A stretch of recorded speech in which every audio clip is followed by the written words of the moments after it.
اور پھر مختلف لوگوں کے مختلف ٹیسٹ ہیں. مثلا ایک امیر آدمی کے لیے مثلا اگر کسی انسان پہ کفارہ آ جاتا ہے، اگر جان بوجھ کے کوئی روزہ توڑ دے تو کیا ہوتا ہے؟ اس کا کفارہ ہے. کیا کفارہ ہے؟ 2 ماہ کے لگاتار روزے رکھنا. اب جس نے پہلا ایک توڑ دیا 2 ماہ کیسے رکھے گا؟ لیکن اگر وہ یہ نہیں رکھ سکتا تو پھر 60 مسکینوں کو کھانا کھلانا ہے.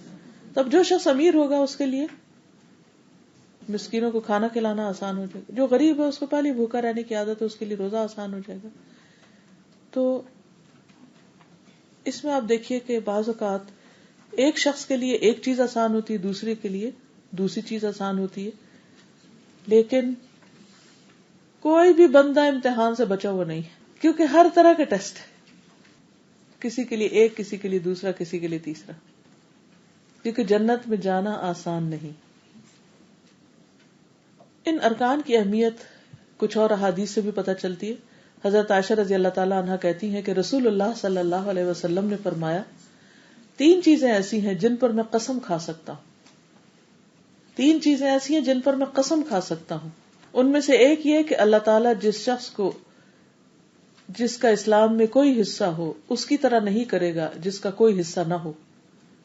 یعنی اسلام والا اور اسلام نہ والا برابر نہیں. اور اسلام کا حصہ 3 چیزیں ہیں: نماز، روزہ اور زکوٰۃ. جو شخص نماز، روزے اور زکوٰۃ کی پابندی کرتا ہے وہ اس کی طرح نہیں ہے جو ان کی پابندی نہیں کرتا.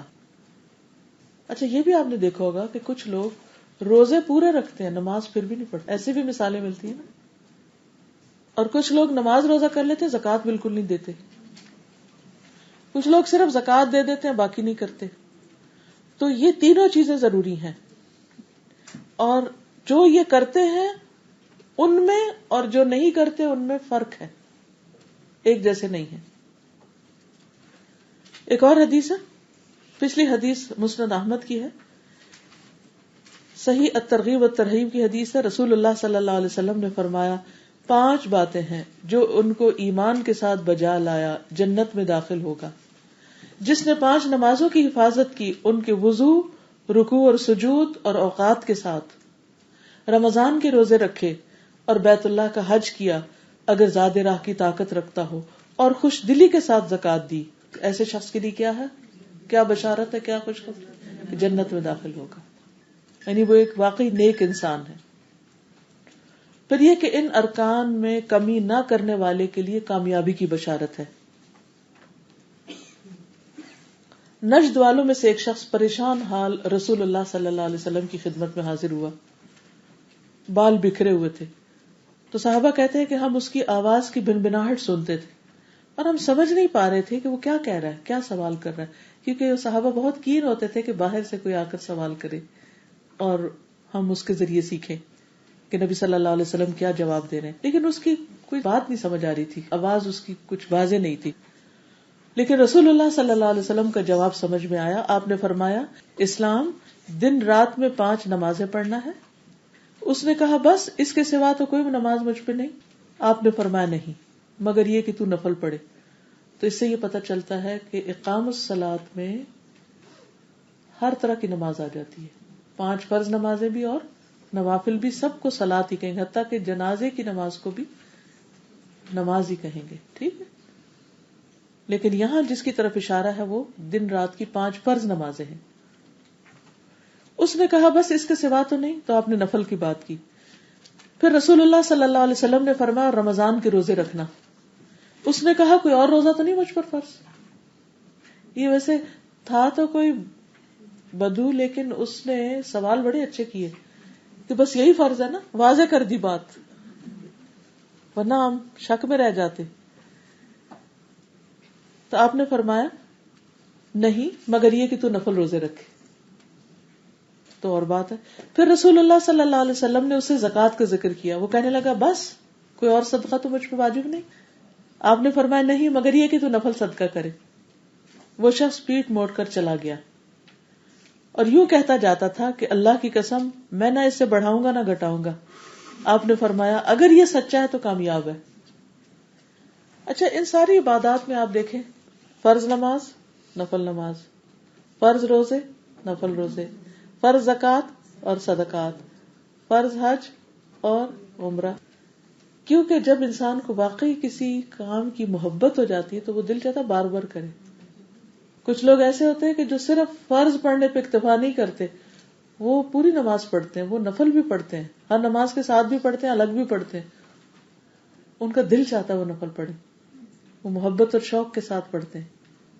کچھ لوگ فرض روزوں کے علاوہ نفل روزی بھی رکھتے ہیں، اور سوموار اور جمعرات کا روزہ، اور ہر مہینے میں 3 روزے رکھنا جو ہے وہ دل کے کینے کو دور کر دیتا ہے، دلوں کی نرمی کا باعث ہوتا ہے. الحمدللہ لیٹلی ہم نے الہدا میں کافی اس کا اہتمام کیا ماشاءاللہ. اب اکثر ایسا ہوتا ہے کہ سوموار کے دن کسی کو کچھ آفر کریں تو کہتے ہیں میں روزے سے ہوں، تھرسڈے کو بھی اسی طرح. یعنی ایک پورا ایک جیسے کہتے ہیں نا کہ ایک ٹرینڈ چل پڑا ہے، اور خوشی خوشی. تو یہ سب محبت کے سودے، کیونکہ محبت ایسی چیز ہے کہ جس کی وجہ سے عمل میں مشکل نہیں ہوتی، انسان خوشی سے پھر کرتا ہے، ایکسٹرا کرنا چاہتا ہے. دیکھیں نا، جب کسی انسان سے محبت ہوتی ہے تو آپ اس کے ساتھ وہ معاملہ نہیں کرتے جو آپ دوسروں کے ساتھ کر رہے ہوتے ہیں، اس کی طرف آپ خود بڑھتے ہیں، ایکسٹرا قدم اٹھاتے ہیں.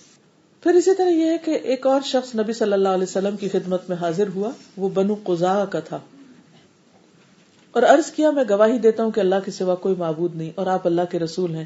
5 نمازیں پڑھتا ہوں، رمضان کے روزے رکھتا ہوں اور اس کا قیام بھی کرتا ہوں، یعنی رمضان میں تراویح پڑھتا ہوں، اور زکوٰۃ بھی دیتا ہوں. رسول اللہ صلی اللہ علیہ وسلم نے فرمایا جو شخص ان اعمال پر فوت ہوا وہ صدیقین اور شہداء میں سے ہے. اتنا بڑا اجر ہے، بس ان فرائض کی پابندی کر لو. اب آپ دیکھیے، کامیابی کی بشارت، جنت کی بشارت، اور صدیقین اور شہداء میں سے ہونے کی بشارت. تو یہ جو 5 ارکان ہیں یہ کوئی معمولی چیز نہیں ہے، یہ بہت اہم چیز ہے، اور لوگوں نے انہیں کو ایک ہلکا کر دیا نگاہوں میں. پھر اسی طرح جنت کے 8 دروازوں سے داخل ہونے کا ذریعہ ہے. نبی صلی اللہ علیہ وسلم نے فرمایا جو شخص اللہ کی عبادت اس طرح کرے کہ اس کے ساتھ کسی کو شریک نہ ٹھہرائے، نماز قائم کرے، زکوٰۃ ادا کرے، بات سنے اور مانے، تو اللہ تعالیٰ اسے جنت کے 8 دروازوں میں سے داخل ہونے کا اختیار دے دیں گے کہ جیسے سے چاہو داخل ہو جاؤ، یہ تمہارا گھر ہے، تم امتحان میں پاس ہو کے آ گئے. پھر یہ جنت میں پہنچانے والے عمل ہیں. معاذ بن جبل کہتے ہیں انہوں نے فرمایا کہ میں ایک سفر میں نبی صلی اللہ علیہ وسلم کے ساتھ تھا. ایک دن جب ہم چل رہے تھے تو میں آپ کے قریب ہو گیا. میں نے عرض کیا یا رسول اللہ صلی اللہ علیہ وسلم مجھے ایسا عمل بتا دیجئے جو مجھے جنت میں لے جائے. یہ جنت کا شوق ہے نا، اور جہنم سے دور کر دے. آپ نے فرمایا تو انہیں بڑی عظیم بات پوچھی، گریٹ کوسچن، اور جس کے لیے اللہ آسان کر دے اس کے لیے بہت آسان ہے. تو جنت میں پہنچانے والا عمل کیا ہے؟ تو اللہ کی عبادت اس طرح کرے کہ اس کے ساتھ کسی کو شریک نہ کرے. اب نماز میں آپ دیکھیے کیا ہے، قیام ہے، رکوع ہے، سجدہ ہے، دعا ہے. تو یہ سب کچھ کس سے کرے انسان؟ صرف اور صرف اللہ سے. اور نماز قائم کرے، زکوٰۃ ادا کرے، رمضان کے روزے رکھے اور بیت اللہ کا حج کرے.